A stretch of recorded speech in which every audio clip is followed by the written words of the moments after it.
A very good morning to all of you.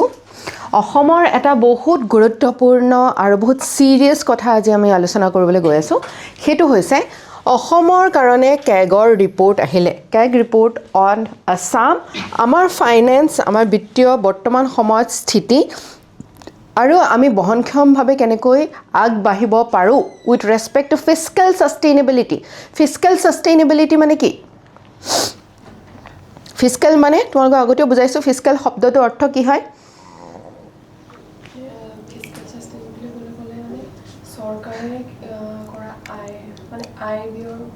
সৰকাৰৰ যিটো ধনৰাশি আছে ঠিক আছে সৰকাৰৰ যি পইচা আছে ওকে আমাৰ জনেকে সকলোৰে আমি আই চাই ব্যয় কৰিব লাগে বুলি কওঁ হয়নে আৰু আই চাই যদি ব্যয় নকৰো আমি যদি লোন লোৱাটো বেয়া কথা নেকি নহয় লোন লোৱাটো বেয়া কথা নহয় যদিহে সেই লোনটোৰ পৰা তুমি এনেকুৱা কিবা এটা বনাই আছা এনেকুৱা কিবা এটা ভৱিষ্যতৰ কাৰণে এনেকুৱা এটা বস্তু তুমি ক্ৰিয়েট কৰি আছা যাৰ পৰা তোমাৰ আয় আহিব ওকে সো ভৱিষ্যতে সেই লোনটো কিস্তি বিলাক ইএমআই বিলাক মাৰিবৰ কাৰণে সেই এসেটটোৰ পৰা সহায় হ'ব ওকে কিন্তু আমি যদি লোন লওঁ বিয়া এখন পাতিবলৈ আমি যদি লোন লওঁ কৰবালে ফুৰিবলৈ যাবলৈ ঠিক আছে সেই লোনটো লৈ পেলাই আমি যিখিনি ব্যয় কৰিম তাৰ পৰা আকৌ পইচাখিনি আহিবনে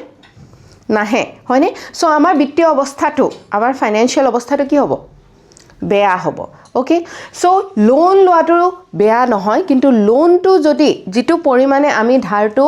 মাৰিব পাৰিম মানে ধাৰটো পৰিশোধ কৰিব পাৰিম সেই অনুসৰি যদি লোনটো লোৱা হয় তেনেহলে সমস্যা নাই কিন্তু লোনটো যদি আমি এডজাস্ট কৰিব পৰাকৈ বা আমি ঘূৰাই দিব পৰিশোধ কৰিব পৰাকৈ তাতকৈ বহুত বেছি তেতিয়া কি হ'ব সংকট হ'ব ঠিক আছে বেংকৰ ডিফল্টাৰ হৈ যাব আৰু বেংকৰ ডিফল্টাৰ হৈ গলে কাৰাগাৰত থাকিবলগীয়া হ'ব পাৰে ঠিক আছে এতিয়া কেগে কি কৈছে কেগে কনসাৰ্নস আনিছে অসমৰ ফাইনান্সিয়াল সাস্টেইনেবিলিটিৰ কথাক লৈ পেলাই আমাৰ বিত্তীয় অৱস্থাটো বা সাস্টেইনেবিলিটি মানে কি আমি দীঘলীয়া সময় লৈকে আমি নিজকে কেনেকৈ লৈ যাম ঠিক আছে ভালকৈ কুশলে মংগলে কেনেকৈ লৈ যাম যদি কাইলৈ বিপদ আহিব বুলি অনিবাৰ্য বুলি আমি জানো তেতিয়া আমাৰ কি হ'ব সংকট হ'বনে সংকটটো যদি আমি বুজি পাওঁ সো ইয়াত এটা কথা কৈছে যে আমাৰ যেটো ডেট বাৰ্ডেন হৈছে ঠিক আছে আমি যিমান লোন লৈছো এটো আমাৰ কাৰণে সাস্টেইনেবল লিটিৰ পৰা বহুত দূৰত বুলি কৈছে সাস্টেইনেবিলিটিৰ কাৰণে এটা ডাঙৰ বিপদ বুলি কৈছে হাই কমিটেড এক্সপেন্ডিচাৰ বিলাক বাঢ়ি গৈ আছে আমাৰ ঠিক আছে আৰু কমিটমেন্ট দি দিছে ঠিক আছে মেনিফেষ্টত কি বুলি লিখিছিলে 1500 টকাৰ যেটো অৰুণোদয় এটা 3000 হ'ব ঠিক আছে তাৰমানে এইখিনি কৰ পৰা যাব ৰাজকোষৰ পৰা যাব ঠিক আছে সেই ৰাজকোষলে ধন কিমান আহিছে হেতু আমি চাব লাগিব যদি আমাৰ আয়ৰ পৰা চাই ব্যয় বেছি হয় তেনেহলে আমাৰ সংকট হ'ব ঠিক আছে সো লগতে কি কৈছে আমি কমিটমেন্ট এক্সপেন্ডিচাৰ বেছি খৰচ কৰিবলৈ লৈছো যদি আমি লাভ বিলাসৰ কাৰণে আমি যদি খৰচ বেছিকৈ কৰিছো কিন্তু আমাৰ সেইমতে ৰিসোৰ্স বেস নাই আয় কৰাৰ ব্যৱস্থা নাই তেনেহলে আমি সংকটত আছো নে লো ক্যাপিটাল ইনভেষ্টমেন্ট এটা একেখাৰে আমি ক'ব নোৱাৰো যদিও কেগে কৈছে যদি আমি দেখিছো যে ক্যাপিটাল ইনভেষ্টমেন্ট যথেষ্ট হৈছে ক্যাপিটাল ইনভেষ্টমেন্ট মানে কি বুজো আমি যিবিলাক ইনভেষ্টমেন্টৰে আমাৰ কি হয় ক্যাপিটাল এসেটস বনে ঠিক আছে যিবিলাক যেনেকৈ ৰোডস বনি আছে হস্পিটেলস বনি আছে হয়নে ব্ৰিজেস বনি আছে এইবিলাক হৈছে আমাৰ ক্যাপিটাল এসেটস ওকে ইয়াৰ দ্বাৰা যদি ব্যৱসায় ভাল হয় কাইলৈ আমাৰ আয় ভাল হ'ব গভৰ্ণমেণ্টে তাৰ পৰা ট্যাক্স পাব যদি মানুহৰ আয় বৃদ্ধি হয় ঠিক আছে সো ক্যাপিটাল এক্সপেন্ডিচাৰ মানে হৈছে ক্যাপিটাল ইনভেষ্টমেন্ট হৈছে সেইবিলাক এসেটস ক্ৰিয়েট কৰাৰ ক্ষেত্ৰত আমি যিখিনি ইনভেষ্টমেন্ট কৰো ঠিক আছে ক্যাপিটাল ইনভেষ্টমেন্ট হৈছে কিন্তু এক্সপেন্ডিচাৰ বহুত বেছি বৃদ্ধি হৈছে ঠিক আছে কিছুমান ৰেভিনিউ এক্সপেন্ডিচাৰ আমাৰ বৃদ্ধি হৈছে ৰেভিনিউ এক্সপেন্ডিচাৰ মানে স্যালাৰি দিয়াত ঠিক আছে পেনশন দিয়াত অৰুণোদয় দিয়াত ঠিক আছে ইয়াৰ পৰা আমাৰ আৰু কোনো দিনে কি নাহে আয় নহয় ভৱিষ্যতে গৈ হয়নে সো অসমৰ ওভাৰঅল লায়াবিলিটি ইনক্ৰিজ হৈ গৈছে বুলি কৈছে কেগে লায়াবিলিটি মানে কি দিবলগীয়া যেটো থাকে ঠিক আছে দিবলগীয়া বস্তু আমাৰ বহুত বেছি বৃদ্ধি হৈছে নিয়াৰলি 98% 2021 ৰ পৰা যদি আমি চাওঁ 100% বৃদ্ধি হৈছে বুলি কৈছে ডিক্লাইনিং ৰেভিনিউ বেস তাৰ তুলনাত কি কৈছে ৰেভিনিউ বেস মানে জোৰ পৰা চৰকাৰে কি পাব ৰাজহ পাব ঠিক আছে কৰ পাব এই বেছটো ডিক্লাইন হৈছে এইটো ভাল জানো আমাৰ যদি জিএসডিপি চাওঁ আমাৰ অসমৰ যিমান আমাৰ টোটেল ঘৰুৱা মুঠ উৎপাদন আছে ঠিক আছে তাৰ তুলনাত যদি আমি চাওঁ আমাৰ ৰিচিট মানে চৰকাৰে পাবলগীয়া ধন এইটো 19% পৰা 15% গৈছে ভাল কথা জানো তাৰমানে কমিছে আমাৰ আয় okay State's own revenue to GSDP এটো কমিছে 5.9 over 5.5 লৈকে গৈছে ডিপেন্ডেন্স অন সেন্টাৰ আমি বহু আমাৰ যেটো বাজেট হয় অসম চৰকাৰৰ আমি অধিকাংশ আমি 70%তকৈ বেছি প্ৰায় 70% মান আমি কাৰ ওপৰত ডিপেন্ডেন্ট সেন্টাৰৰ ওপৰত ডিপেন্ডেন্ট ইউনিয়ন গভৰ্ণমেণ্টৰ ওপৰত ডিপেন্ডেন্ট তাৰো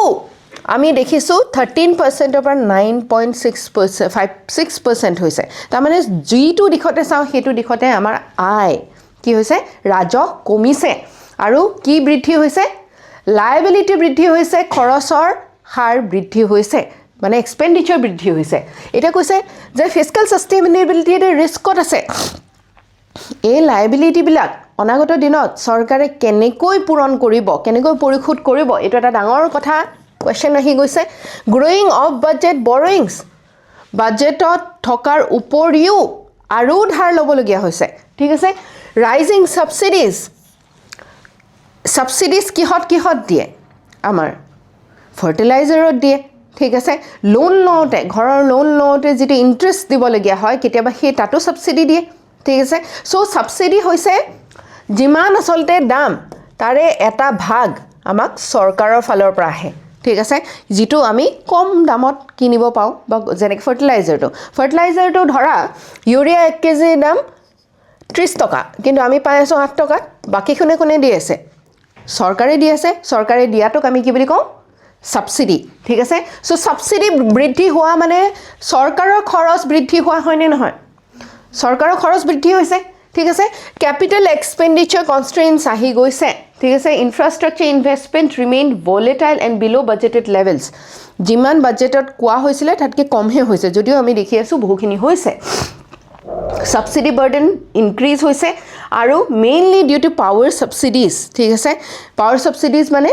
আমি যিবিলাক আমাৰ পাৱাৰ ডিসকম আছে ঠিক আছে ডিসকম মানে ডিস্ট্ৰিবিউটিং কোম্পানিজ আছে আমাৰ ইলেক্ট্ৰিসিটি ডিস্ট্ৰিবিউটিং কোম্পানিজ বিলাকৰ বহু টকাৰ আমি সাবসিডি গভৰ্ণমেণ্টে দিছে যেটো কাৰণত আমাৰ এতিয়া চৰকাৰৰ ওপৰত এতিয়া ডাঙৰ বুজা আহি পৰিছে এতিয়া সাস্টেইনেবল হবলে হলে আমি কি চাব লাগিব আমি নিজৰে তোমালকে নিজৰ বাজেটটো কথাই ভাবা তোমালকে যদি সাস্টেইনেবল ওয়েট এবছৰৰ কথা কল্পনা কৰা এই অবছৰ তোমালকে কৰ পৰা আহিব তোমালকৰ পইচা হয়নে আৰু কোট তোমালকৰ ব্যয় হ'ব কৰ পৰা তোমালকে লোন লবা কিমান কেনেকৈ তাক ইন্টাৰেষ্ট দি পেলাই তোমালকে ইএমআই দিবা এই গুটেই ক্যালকুলেশনটো তোমাৰ থাকিব লাগিব যদি তোমালকৰ ব্যয় বেছি হৈ গৈ আছে তেনেহলে কাইলৈ তোমাৰ বিপদ আহিব পাৰে হয়নে সো সেই বস্তুৰে কৈছে যে ডেট টু জিএসডিপি আমাৰ যিমান জিএসডিপি সেই অনুসৰিয়ে আমি ধাৰ ল'ব লাগে ওকে হেতু অনুসৰি যদি তাৰ অনুপাতে যদি আমাৰ ধাৰ নলে তাতকৈ অধিক বেছি আমি লৈ যাওঁ তেনেহলে ফিস্কেল ডেফিসিটটো হোৱাটো আমাৰ সম্ভাৱনা অতিকৈ বেছি ফিস্কেল ডেফিসিট মানে আমি বাজেটত যিমানখিনি খৰচ কৰিম বুলি কওঁ তাৰে যদি কাৰণে আমাৰ যদি বাজেটৰ সিমানখিনি পইচা নাই তেনেহলে আমি বেলেগৰ পৰা ধাৰ ল'ব লাগিব হয়নে সেই ডেফিসিটটো যেটো ৰৈ যায় হেতু আমাৰ বৃদ্ধি হলে আমাৰ কাৰণে ভাল নহয় ৰেভিনিউ ডেফিসিট ক্যাপিটাল এক্সপেন্ডিচাৰ এই গুটেইখিনি বস্তু আহি পৰে ওকে এতিয়া এই ৰিপৰ্টটো আমাক কোনে দিলে কেগে দিছে কেগ কি হয় Yes, এটা সাংবিধানিক অনুষ্ঠান এটা প্ৰতিষ্ঠান ঠিক আছে সুপ্ৰিম অডিট ইনষ্টিটিউশন এটো হৈছে এটা সাংবিধানিক প্ৰতিষ্ঠান তাৰ মানে ইয়াৰ পাৱাৰস বহুত বেছি আছে ওকে আৰু আমাৰ গভৰ্ণমেণ্টৰ ওপৰত আমাৰ চৰকাৰ যি আমাৰ ৰাজ্য চৰকাৰ আছে ইউনিয়ন গভৰ্ণমেণ্ট আছে এই চৰকাৰ বিলাকে কেনে ধৰণে খৰচ কৰিছে তাৰ ওপৰত তীক্ষ্ণ চকু ৰাখে ঠিক আছে আৰু সেই কথা আমাৰ আৰ্টিকল 48ত উল্লেখ কৰা হৈছে আৰ্টিকল 48ত কৈছে আমাৰ দেশত এটা কেগ থাকিব ঠিক আছে আৰ্টিকল 49ত ইয়াৰ ডিউটিজ এণ্ড পাৱাৰস কি আছে এই কথা কৈছে আৰ্টিকল 50ত কৈছে আমাৰ ইউনিয়ন আৰু ষ্টেটছৰ একাউণ্টছ বিলাক ই নিৰীক্ষণ কৰিব এক্সামিন কৰিব আৰ্টিকল 151ত কৈছে যে এই যিবিলাক ৰিপৰ্ট হয় এটা যেনেকৈ আমাৰ ষ্টেট গভৰ্ণমেণ্টৰ ৰিপৰ্টটো উলিয়ালে এই ৰিপৰ্টটো ক'ত থব আমাৰ ষ্টেট লেজিসলেচাৰক দিব আমাৰ গভৰ্ণৰক দিব আৰু গভৰ্ণৰে গৈ পেলাই আমাৰ ষ্টেট লেজিসলেচাৰক দিব ঠিক আছে ষ্টেট লেজিসলেচাৰক দিয়াৰ অৰ্থটো কি হয় ডেমক্ৰেসি বুলি ক'লে আমি আমাৰ ৰিপ্ৰেজেন্টেটিভস বিলাক আমাক দিয়া নিচিনা হয় ঠিক আছে কাৰণ আমাৰ প্ৰতিনিধিসকল আমি বিধানসভাত পঠিয়াইছো তেওঁলোকে ইয়াৰ ওপৰত যাতে ভালকৈ আলোচনা কৰিব পাৰে ডিবেট ডিসকাশন কৰিব পাৰে আৰু আমাৰ চৰকাৰৰ মানে আমাৰ হয়নে পাব্লিক সো আমাৰ যাতে খৰচ ইত্যাদি যিবিলাক আছে এটো সাস্টেইনেবল ম্যানাৰত অনাগত দিনত কি কৰিব লাগে তাৰ ওপৰত উচিত সিদ্ধান্ত গ্ৰহণ কৰিব পাৰে ঠিক আছে এটা কেকটো অতি গুৰুত্বপূৰ্ণ প্ৰতিষ্ঠান এটা ঠিক আছে ইয়াৰ ওপৰত তোমালোকে দেখিবা প্ৰত্যেক বছৰে প্ৰায় প্ৰশ্ন আহিছে জিএস পেপাৰ 2 ঠিক আছে মেইনছৰ আৰু জিএস পেপাৰ 1 প্ৰিলিমছৰ কাৰণটো মই কলোই এটো এটা বহুত গুৰুত্বপূৰ্ণ অনুষ্ঠান যি আমাক এই মিৰৰখন আমাক এই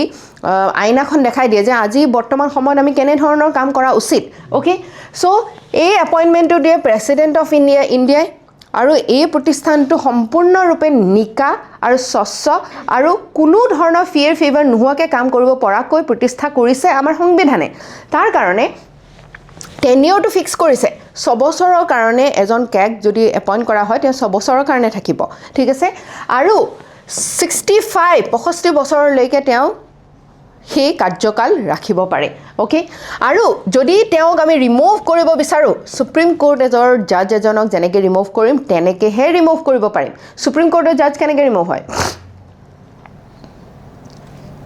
সুপ্ৰিম কোৰ্টৰ জাজ এজনক যদি ৰিমুভ কৰিব বিচাৰে কোনোবাই কেনেকৈ ৰিমুভ হ'ব এটো এটা বেসিক পলিটিৰ কোৱেশ্চন বেসিক একেবাৰে কালিয়ে পঢ়াই আছিলো মই কি হয় এটো তাৰমানে সুপ্ৰিম কোৰ্টৰ জাজ বিলাকক আমি কেনেকৈ বিচাৰো সুপ্ৰিম কোৰ্টৰ জাজ এজনে আমাক ন্যায় প্ৰদান কৰিবৰ কাৰণে তেওঁ কোনো ভয় ভাবুকিৰ পৰা ওচৰত থাকিব নালাগিব হয়নে সম্পূৰ্ণৰূপে ইন্ডিপেন্ডেন্ট আৰু স্বচ্ছভাৱে তেওঁ আমাৰ ন্যায় প্ৰদান কৰিব লাগিব তেতিয়াহে আমি ন্যায় ব্যৱস্থাটোৰ ওপৰত আমাৰ বিশ্বাস আস্থা থাকিব ৰাইট আৰু তাৰ কাৰণে কি কৰিছে এজন সুপ্ৰিম কোৰ্টৰ জাজক ৰিমুভ কৰিবৰ কাৰণে প্ৰথমতে ৰিমুভেলৰ মোশন লাগিব আৰু এই মোশনটো সাপোৰ্ট কৰিব লাগিব লোকসভাত 100 জন মানুহে ৰাজ্যসভাত 50 জন মানুহে সেই মোশনটো আকৌ যোৱাৰ পিছত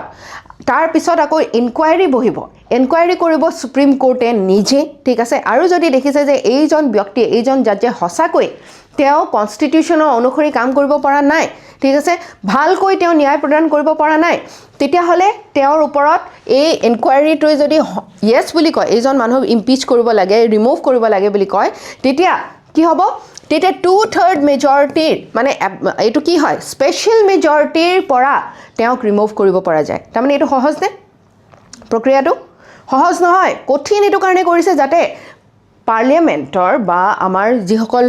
পাৰ্লিয়ামেন্টত যিসকল যায় এমপি সকল হয়নে বা চৰকাৰৰ যিসকল মিনিষ্টাৰ ইত্যাদি আছে তেওঁলোক কি হয় অতি পাৱাৰফুল মানুহ যাতে কোনো পাৱাৰৰ বলি হৈ পেলাই কোনো এজন জাজক ৰিমুভ কৰিব পৰা নাযায় বুজি পাইছানে যাতে আমাৰ ন্যায় ব্যৱস্থাটো কি হয় স্বচ্ছ নিকা ঠিক আছে আৰু একাউন্টেবল হয় আৰু ভাল একদম পৰিষ্কাৰ পৰিচ্ছন্নতাৰে আমাক ন্যায় প্ৰদান কৰিব পাৰে কাৰো ফেভাৰ কাৰো ভয় ভাবুকিৰ মাজত নাহি বুজি পাইছা সো এই ৰিমুভেল প্ৰক্ৰিয়াটো কেগৰ কাৰণে ৰাখিছে তাৰ মানে ইয়াৰ মৰ্যাদা দেখিছানে কিমান ডাঙৰ সেই কাৰণে ইয়াৰ ওপৰত প্ৰশ্ন বাৰে বাৰে ইউপিএসসি আৰু ইপিএসসি খুদে স্যালাৰি charged on consolidated fund of India তাৰ মানে কি কনসলিডেটেড ফান্ড অফ ইণ্ডিয়া হৈছে আমাৰ ভাৰতৰ মেইন ৰাজকোষ ঠিক আছে আৰু ইয়াৰ পৰা পইচা উলিয়াবলৈ হলে আমি কাৰ অনুমতি ল'ব লাগিব পাৰ্লিয়ামেন্টৰ অনুমতি ল'ব লাগিব পাৰ্লিয়ামেন্টৰ অনুমতি বিনা ৰাজকোষৰ পৰা কোনেও ধন উলিয়াব নোৱাৰে ঠিক আছে এটো এপ্ৰোপ্ৰিয়েশন বুলি কয় এপ্ৰোপ্ৰিয়েশন বিল পাস কৰিলেহে আমি কনসলিডেটেড ফান্ড অফ ইণ্ডিয়াৰ পৰা পইচা উলিয়াব পাৰিব চৰকাৰে ঠিক আছে এতিয়া চাৰ্জড এক্সপেন্ডিচাৰ মানে কি চাৰ্জ এক্সপেন্ডিচাৰ হৈছে সেইবিলাক এক্সপেন্ডিচাৰ সেইবিলাক খৰচ যাৰ ওপৰত বাৰে বাৰে পাৰ্লিয়ামেন্টৰ এই ভোটিংৰ প্ৰয়োজন নহয় এটো কাৰণে ৰখা হৈছে যাতে স্যালাৰি বা যিকোনো মানে খৰচ ইত্যাদিৰ কাৰণে পাৰ্লিয়ামেন্টৰ ওপৰত নিৰ্ভৰশীল হৈ থাকিব নালাগে কেগে এটো সুপ্ৰিম কোৰ্টৰ কাৰণেও বা জাজসকলৰ কাৰণেও এটো প্ৰয়োগ হয় ঠিক আছে বুজি পাইছা তাৰ মানে এই সংস্থা বা প্ৰতিষ্ঠানটো ওপৰত যাতে ইন্ডিপেন্ডেন্স থাকে কোনো ভয় ভাবুকি নোহোৱাকৈ যাতে কাম কৰিব পাৰে তাৰ সকলোখিনি ব্যৱস্থা আমাৰ সংবিধানে গ্ৰহণ কৰিছে ওকে সেই কাৰণে এতিয়া আমি কি দেখিছো আমি দেখিছো যে ই চৰকাৰৰ এগেইনষ্টত কোৱা নিচিনাকৈ কৈছে যে তোমালোকে যেনেকৈ চৰকাৰৰ তোমালোকে যেনেকৈ খৰচবিলাক কৰি আছে এইটো খৰচ বাঞ্ছনীয় নহয় চৰকাৰক ভয় কৰিলে চৰকাৰৰ ওপৰত যদি চৰকাৰৰ যদি কৃপা কেগৰ ওপৰত থাকে ক'ব পাৰিবনে এইটো কথা নোৱাৰে বুজি পাইছা সেইকাৰণে এই অডিট ফাংচনটো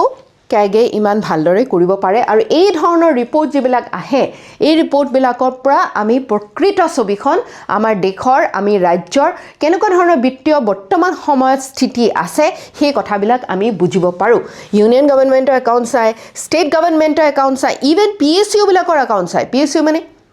IOCL ONGC এইবিলাক হৈছে পাব্লিক ছেক্টৰ আণ্ডাৰটেকিংছ এইবিলাকৰ একাউণ্টছ কেগে চাব পাৰে ঠিক আছে ফাইনেন্সিয়েল অডিট কৰিব পাৰে কমপ্লায়েন্স অডিট ৰুলছ যিবিলাক দিয়া হৈছে সেই অনুসৰি খৰচ কৰিছে নে নাই কৰা পাৰফৰ্মেন্স অডিট যে ইফেক্টিভলি এফিচিয়েণ্টলি ইহঁতি খৰচবিলাক কৰিছে নাই খৰচবিলাকতো ৰুল মতে কৰিছে কিন্তু সেইখিনি ভাল হৈছে নে নাই সেইটো বস্তু কেগে চাব পাৰে বুজি পাইছা চ' ইয়াৰ দ্বাৰা accountability transparency control over public finance আমাৰ যে খৰচ আল্টিমেটলি চৰকাৰৰ ধন মানে ৰাজহ মানে আমাৰ এইটো হয় আমি এইটো আল্টিমেটলি দি আছোঁ আমি টেক্সৰ দ্বাৰা বেলেগ বেলেগ ৰাজহৰ দ্বাৰা হয়নে চ' এই ইৰেগুলাৰিটি হ'লে ইয়াত যদি ৱেষ্টফুল এক্সপেণ্ডিচাৰ হয় মানে অনৰ্গল যদি পইচা খৰচ কৰি থাকে অবাবত যদি পইচা খৰচ কৰি থাকে আমাৰ কাৰণে ভাল জানো নহয় বুজি পালা চ' ইয়াৰ কাৰণে কয় সেইকাৰণে কেগক কয় গাৰ্ডিয়ান অফ পাব্লিক পাৰ্চ মানে সেই ধৰণৰ টোপোলাটোৰ গাৰ্ডিয়ান হিচাপে আমাৰ কেগে কাম কৰে যাতে চৰকাৰেও সময়ে সময়ে এই ৰেছপন্সিবিলিটিৰ কথা তেওঁলোকে অৱগত হয় ঠিক আছে ইয়াৰ কাৰণে অন্য এখন আইনো আছে এই আইনখনো অতি গুৰুত্বপূৰ্ণ ঠিক আছে FRBM Act 2003 এই আইনখনে কি কয় যে চৰকাৰে যিমানখিনি ধাৰ লয় ফিস্কেল ডেফিচিট ঠিক আছে যিমান হ'ব লাগে এইটো এটা ধাৰ্য কৰি দিছে কিমান শতাংশ হ'ব লাগে ইনিশিয়ালি এইটো আছিলে 3% ঠিক আছে আমাৰ যেতিয়া কোভিডৰ সময়ত এটা বহুত ডাঙৰ সংকট আহিছিলে বিত্তীয় সংকট আহিছিলে এতিয়াতো 4.5% লৈকে ইয়াক ইনক্ৰিজ কৰি দিয়া হৈছিলে কাৰণ তেতিয়া দেশখন চলোৱাৰ কাৰণে বহু অসুবিধাৰ সৃষ্টি হৈছিলে চ' অসমৰ কথা কৈছে Assam could not maintain revenue and fiscal deficit targets আমাৰ যিটো টাৰ্গেট এই আইনখনে দিছে আমাৰ অসমতে সেইটো কথা আমাৰ অসম চৰকাৰে সেই বিলখন বা আইনখনৰ অনুসৰিতো আমি কাম কৰিব পৰা নাই এইটো ভাল হৈছে নে বেয়া হৈছে ওকে চ' তাৰ কাৰণে আমি কি কৰিব লাগিব আমাৰ যিবিলাক ষ্ট্ৰাকচাৰেল কনষ্ট্ৰেইণ্ট আছে এতিয়া আমাৰ এই খৰচবিলাকৰ কাৰণো আছে যে আমাৰ যিখন ৰাজ্য আমি বেলেগ ৰাজ্যতকৈ আমাৰ ৰাজ্যখনৰ প্ৰত্যাহ্বান অতি বেছি ঠিক আছে ফ্লাড আছে লেণ্ডশ্লাইড আছে ঠিক আছে আমাৰ পপুলেশ্যনটো সিমান বেছি স্কিল্ড নহয় বহু দুৰ্গমবতীয়া বাট আছে অ'কে চ' সেই লিমিটেড এক্সপেণ্ডিচাৰ কৰি টেক্স ৰেভিনিউ আছে আমাৰ আমি ৰেভিনিউ টেক্স দিয়া মানুহ বহুত কম আছোঁ ঠিক আছে সেইকাৰণে ৰেভিনিউ কম কাৰণ ইণ্ডাষ্ট্ৰিয়েল বেছ আমাৰ নাই এতিয়া যে কালি এটা আলোচনা কৰিছিলোঁ আমি যে 100খন আমাৰ ভাৰতত কি হ'ব ইণ্ডাষ্ট্ৰিয়েল পাৰ্ক গঠন কৰা হ'ব তাৰে যদি 8খন অসমলৈ আহে সেইটো আমাৰ কাৰণে ভাল হ'বনে এই ইণ্ডাষ্ট্ৰিয়েল বেছটো তেতিয়া বাঢ়িব চৰকাৰৰ কাৰণে ৰাজহ বাঢ়িব মানুহৰ ইনকাম বাঢ়িব আৰু গোটেই ৰাজ্যখনৰ GSDP বৃদ্ধি হ'ব বুজি পাইছানে এই যিখন ৰিপৰ্ট হয় এই ৰিপৰ্টখন তোমালোকৰ কাৰণে GS পেপাৰ 5ৰ কাৰণে অতি গুৰুত্বপূৰ্ণ ওকে কেগৰ কথাটো অতি গুৰুত্বপূৰ্ণ কেগৰ গোটেই বস্তুখিনি কোন কেইটা আৰ্টিকেলত কেগৰ কথা কোৱা হৈছে কেগক কেনেকৈ ৰিমুভ কৰিব পৰা যায় কেগৰ কি পাৱাৰ আছে আৰু কি পাৱাৰ নাই কেগৰ কিছুমান পাৱাৰ নাই যদিও কণ্ট্ৰলাৰ এণ্ড অডিটৰ জেনেৰেল বুলি কৈছে কণ্ট্ৰল নকৰে কিন্তু অডিটহে কৰে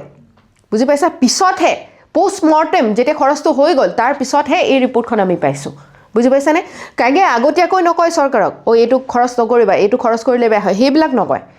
কণ্ট্ৰলাৰৰ কাম নকৰে কিহৰ কাম কৰে অডিটৰৰ কাম কৰে বুজি পালা এটা অতি সহজ প্ৰশ্ন এইটো কৰা তোমালোকে consider the following statements regarding the CAG of India. Office of CAG is established under Article 148 of the Constitution. হয় নে নহয় Article 148 ইয়াৰ ওপৰত আমাক কৈছে যে এনে এটা অনুষ্ঠান আমাৰ থাকিব CAG audits only the expenditure of union government and not of the states. হয় নে নহয় আমি দেখিলোঁ ষ্টেটৰ আমাৰ অসম চৰকাৰৰ এটা অডিট আমাক দিছে এইটো ষ্টেটমেণ্ট ভুল হয় salary and allowances of CAG are charged upon consolidated fund of India হয়নে কাৰণ আমি বাৰে বাৰে ইয়াৰ ওপৰত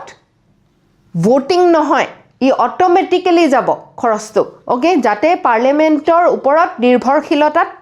থাকিব নালাগে ঠিক আছে CAG can be removed from office in the same manner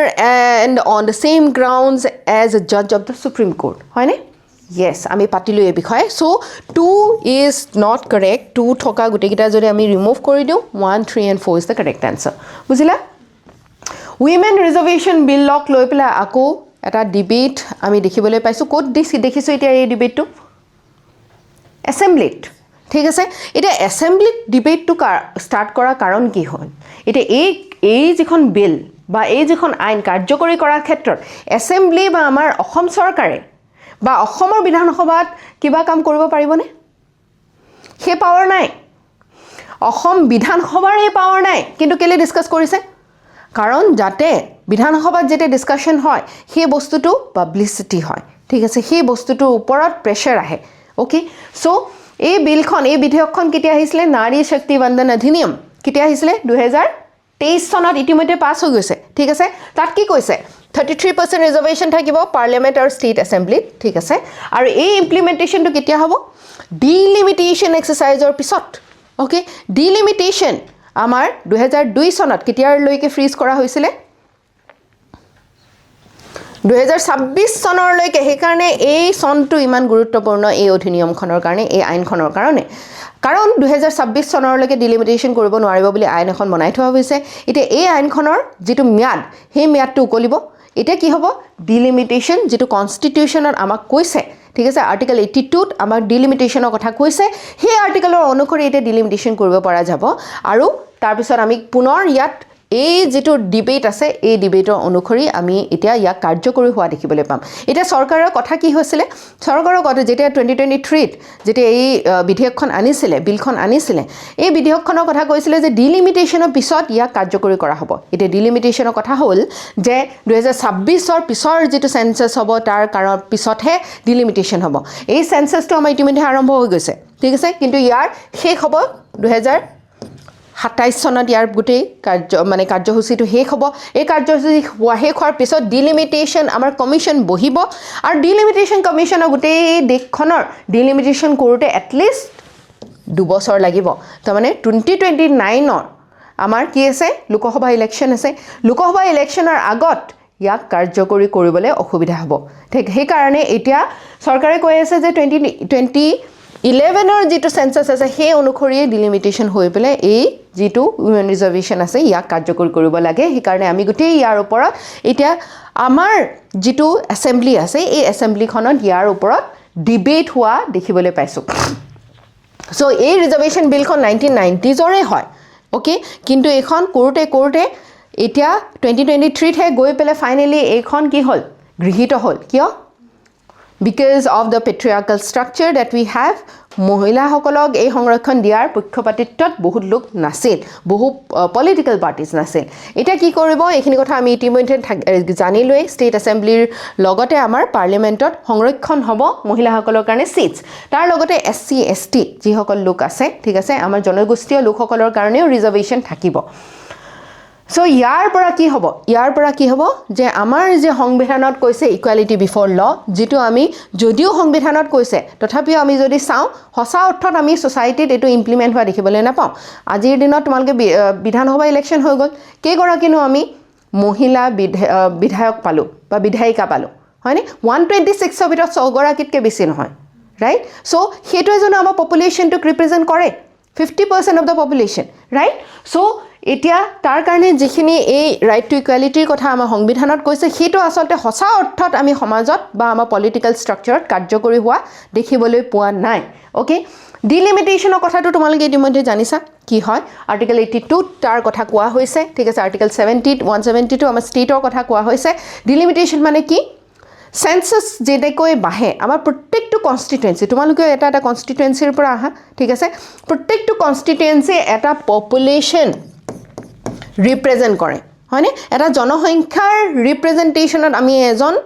কাক প্ৰতিনিধিক আমি চিনাক্ত কৰো নিৰ্বাচিত কৰো আৰু তেওঁ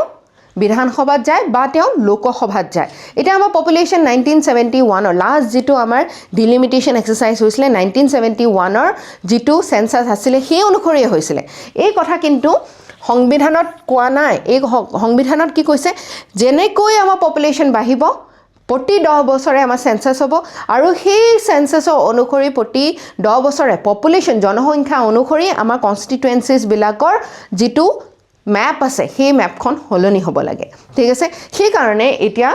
2026 চনত লাষ্ট ডিলিমিটেশ্যন যিহেতু 1971ৰে আছিলে তাৰমানে আমাৰ ৰিপ্ৰেজেণ্টেশ্যনটো পাৰ্লিয়ামেণ্টত বা আমাৰ বিধানসভাত ঠিক একেই নহয় এটা কিছুমান আমাৰ অসমৰে চাই লোৱা কিছুমান জেগাত জনসংখ্যা বহুত বেছি বৃদ্ধি হৈছে কিছুমান জেগাত হোৱা নাই এতিয়া উল্টাটো কি হয় যিসমূহ ৰাজ্যই বা যিসমূহ কনষ্টিটুৱেঞ্চিজে নিজৰ পপুলেশ্যন কণ্ট্ৰল কৰিছে তেওঁলোকৰ ওপৰত মাধমাৰ পৰে যে আমি ভাল কাম এটা কৰিলোঁ কিন্তু উলুটাই আমাৰ ৰিপ্ৰেজেণ্টেশ্যন কমিলেহে পাৰ্লিয়ামেণ্টত ডিচিশ্যন মেকিং কমিলেহে সেই বস্তুটোৰ কাৰণে এটা ডাঙৰ সমস্যা যিটো কাৰণত সাউথাৰ্ণ ষ্টেটছ যিবিলাক আছে দক্ষিণৰ যিবিলাক আমাৰ ৰাজ্য আছে তেওঁলোকে ইয়াৰ ওপৰত সন্মতি নিদিয়ে ঠিক আছে সো পঞ্চায়তী ৰাজত আমি ইতিমধ্যে এই মানে উইমেনৰ কাৰণে ৰিজাৰ্ভেশ্যন আমি সাংবিধানিকভাৱে আমি দেখিবলৈ পালোঁ এতিয়াও আজি কাৰ্যকৰী হৈ আছে কিন্তু আমাৰ পাৰ্লিয়ামেণ্ট আৰু ষ্টেট এছেম্বলিত হয়তো 2031ৰ পিছতহে 2000 নেক্সট যিটো আমাৰ বিধানসভা ইলেকশ্যন হ'ব হয়তো তাত 33% ৰিজাৰ্ভেশ্যন তেতিয়ালৈকে আহি যাব কিয় 2027ৰ তেতিয়ালৈকে আমাৰ চেঞ্চাছৰ ৰিপৰ্ট আহিব ডিলিমিটেশ্যন বহুতে 2029 হ'লেও 31লৈকে আমি অসমত সেই ৰিজাৰ্ভেশ্যন হয়তো পাম সো মেইনছৰ এই এনচাৰটো তোমালোকে কৰিবা okay women political representation is essential in achieving substantive democracy and inclusive governance আমাক উইমেন ৰিজাৰ্ভেশ্যন কিয় লাগে যাতে আমি সাবস্টেন্টিভ ডেমক্ৰেসি সঁচা অৰ্থত ডেমক্ৰেসি আমি সমাজত কাৰ্যকৰী হোৱা দেখিবলৈ পাওঁ এতিয়াতো হোৱা দেখা নাই হয়নে যে আমাৰ ৰিপ্ৰেজেণ্টেশ্যন মহিলাসকলৰ যেটো হ'ব লাগে তেনে নহয় ইনক্লুসিভ সকলোকে সামৰি আমাৰ পাৰ্টিচিপেটৰী ডেমক্ৰেসি হ'ব লাগে কিন্তু হেতু হোৱা আমি দেখিবলৈ পোৱা নাই ওকে সেই কাৰণে আমাৰ ভাৰতত এই উইমেন ৰিজাৰ্ভেশ্যন বিশেষকৈ আমাৰ লেজিসলেচাৰ বুলি ক'লে আমাৰ কেৱল ষ্টেট লেজিসলেচাৰ নহয় আমাৰ ইউনিয়ন লেজিসলেচাৰ মানে পাৰ্লিয়ামেণ্টতো কিয় প্ৰয়োজন কিন্তু ইয়াৰ কাৰণে কি চ্যালেঞ্জেছ আছে কি চ্যালেঞ্জেছ তোমালোকে দেখিবলৈ পালা ডিলিমিটেশ্যনৰ চ্যালেঞ্জটো হয়নে এই ডিলিমিটেশ্যন এক্সাৰসাইজটো ইমান এটা সিম্পল এক্সাৰসাইজ নহয় ঠিক আছে এই এক্সাৰসাইজটো হোৱাৰ লৈকে এটা ডাঙৰ প্ৰত্যাহ্বান আছে আমাৰ সন্মুখত okay so with this we wrap up today's session and wishing you all a very happy Eid al-Adha. Thank you.